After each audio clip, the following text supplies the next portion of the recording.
جن میں کوئی کبھی جانور یا انسان کا روپ دھار لیتے ہیں، بلکہ اللہ کے درویش بزرگ مجھے بتا رہے تھے۔ میرے پاس ایک آدمی آیا جن کا تعلق پنجاب کے شہر ہارون آباد سے تھا۔ وہ ایک ایسی مصیبت میں مبتلا تھا جو ظاہر بھی نہیں کر سکتا تھا اور چھپا بھی نہیں سکتا تھا۔ اس نے آتے ہی مجھے ایک کاغذ خط کی شکل میں پکڑایا جس پر لکھا تھا، میرا نام فلاں ہے، میں اپنے علاقے میں بڑا زمیندار ہوں، میری زمینوں میں بہت اچھی گندم اور کپاس بھی کاشت ہوتی ہے، بیٹے ہیں، بیٹیاں ہیں، گھر ہے، زمیندارہ ہے، زندگی بہت سکھی گزر رہی ہے۔ لیکن ایک روگ مجھے بہت کھائے جا رہا ہے جس کا میں نے کچھ لوگوں کے سامنے اظہار کیا، لیکن اس کا حل نہیں ہو سکا۔ بات دراصل یہ ہے کہ میں بھی جوان تھا اور شادی کو 3 سال ہوئے تھے۔ میرے گھر میری بیٹی پیدا ہوئی۔ میرے چونکہ 2 بیٹے تھے۔ بیٹی کی پیدائش پر میں بہت خوش ہوا اور میں نے خوشی میں مٹھائی بانٹی۔ لوگ آ رہے تھے اور مٹھائی لے جا رہے تھے۔ ایک خاتون ایک دفعہ مٹھائی لے گئی، پھر دوسری بار لے گئی۔ جب تیسری بار مٹھائی لینے آئی تو میں نے دینے سے انکار کر دیا۔ اس نے میرا ہاتھ تھاما اور کہنے لگی، میرا منہ میٹھا کر دے، میں تیرا جسم میٹھا کر دوں گی۔ اس کے اس نامعلوم بول میں پتہ نہیں کیا تاثیر تھی، حالانکہ وہ بہت بوڑھی اور بد شکل خاتون تھی۔ میں نے اسے ڈھیر ساری مٹھائی دے دی۔ رات کو میں سویا تو میں نے دیکھا کہ کچھ لوگ آئے اور مجھے جگایا اور کہنے لگے، ہم تیری شادی ایک جن عورت سے کرنے لگے ہیں۔ میں چونک اٹھا اور خوف زدہ حالت میں نے کہا، میں تو پہلے سے شادی شدہ ہوں۔ انہوں نے کہا، نہیں، وہ عورت جو آج تیرے پاس مٹھائی لینے آئی تھی اس کا اصرار ہے، میری اس سے شادی کرو۔ وہ عورت بہت مالدار ہے، ہمیں ایسا کرنے کا حکم ملا ہے اور اس لیے ہم تمہیں لینے آئے ہیں۔ یہ کہتے ہی وہ مجھے اٹھا کر لے گئے۔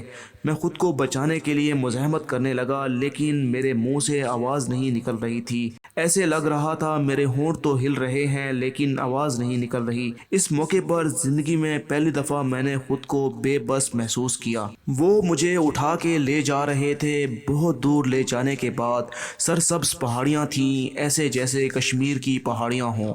وہاں ہر طرف کھانے پک رہے تھے، ہر طرف گہما گہمی تھی، ہر طرف موسیقی کی آوازیں بھی آ رہی تھیں، چاروں طرف خوشی کی آوازیں تھیں۔ مجھے ایک بہت خوبصورت لباس پہنایا گیا اور میں خوبصورت لباس پہنتے ہی دولہا بن گیا، اور دولہا بنتے ہی مجھے پچھلے سارے غم بھول گئے۔ میرے اندر بھی نئی شادی کی خواہش پیدا ہوئی۔ پھر باقاعدہ شرعی طور پر میرا نکاح پڑھایا گیا، حجاب و قبول ہوا اور پھر مجھے وہاں سے اٹھا کر دلہن کے کمرے تک پہنچایا گیا۔ وہاں پہنچ کر میں نے اپنی بیوی کی طرف دیکھا۔ میری بیوی واقعی جیسا میں نے کوکاف کی پری کا حسن و جمال سنا تھا اتنی ہی خوبصورت، اس کا سراپا، اس کا جسم، اس کی خوبصورت آنکھیں، خوبصورت گردن، گلابی ہونٹ، مہکتے رخسار، نشیلی پلکیں، دل ربا آواز، خوبصورت ہاتھ، جسم سارا سونے اور جواہرات سے لدا ہوا تھا۔ میں نے رات اس کے ساتھ شب بسری کی۔ صبح خود ہی کہنے لگی، اب میرے غلام آپ کو چھوڑ آئیں گے، آپ اپنی انسانی بیوی سے اس بارے میں اظہار مت کرنا ورنہ وہ ناراض ہوگی۔ اس واقعے کو سالہ سال گزر گئے۔ میری جن بیوی جس کا نام افرید تھا، میری افرید کے ساتھ ایسی محبت بڑھی، اس میں سے میرے 7 بچے ہیں جو کہ جن ہیں۔ میری اور افرید کی کبھی لڑائی نہیں ہوئی جب سے میری افرید سے شادی ہوئی۔ دولت، مال، چیزیں اور انعامات خداوندی مجھ پر بارش کی طرح برسیں۔ سالوں سے ہماری زندگی اچھی گزر رہی تھی۔ میں بعض اوقات افرید کو ملنے کے لیے اپنی انسانی بیوی سے چھپ کر دوسرے شہر کے بہانے سے ہفتے میں 2-3 دفعہ چلا جاتا ہوں اور افرید کے ساتھ وقت بتاتا ہوں۔ اس کے خادم مجھے وہاں لے جاتے ہیں۔ وہ دور کشمیر کی پہاڑیوں پر رہتی ہے۔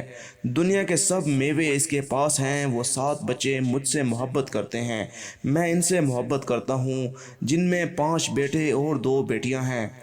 بڑے بیٹے کا نام عدنان برہان، تیسرے کا عطرت، چوتھے کا نام عظیم اور 5ویں کا نام ظہیر، اور 2 بیٹیاں جن کے نام عائزہ اور شائستہ ہیں۔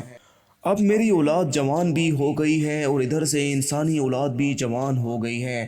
انسانی اولاد کی شادیاں ہو گئی ہیں، اب مجھے جناتی اولاد کی شادیوں کی فکر ہے۔